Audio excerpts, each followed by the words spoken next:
Salam, hər vaxtınız xeyir. NATO Ukrayna ordusunun döyüş qabiliyyətini artırmaq üçün həyata keçirdiyi layihələri davam etdirir. Növbəti belə layihə Unit Brave NATO adlanır və bu layihə çərçivəsində artıq sizin də qeyd etdiyiniz kimi Ukrayna ordusunun ön xəttdə döyüş bacarıqlarının artırılması və onların yeni texnologiyalarla, innovativ texnologiyalarla təmin edilməsi nəzərdə tutulub.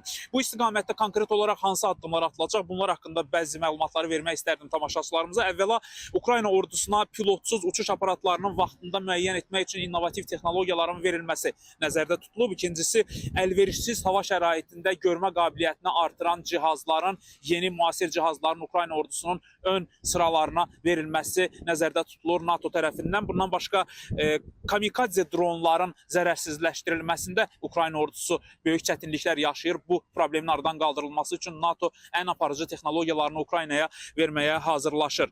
Eyni zamanda ön xətlə arxa ehtiyat xət arasında rabitə əlaqələrinin mükəmməlləşdirilməsi, daha yaxşı təşkil edilməsi üçün müasir texnologiyalar Ukrayna ordusuna təhvil veriləcək. Bu dekabr ayının sonuna qədər həyata keçiriləcək. Bundan başqa NATO baş katibi Mark Rutte bəyan edib ki, bu ilin sonuna qədər Ukrayna ordusuna daha 5 milyard avro həcmində silah yardımı veriləcək, tədarük ediləcək. Ümumilikdə qeyd olunub ki, hər ay Ukraynaya təxminən 1 milyardlıq silah göndərilir.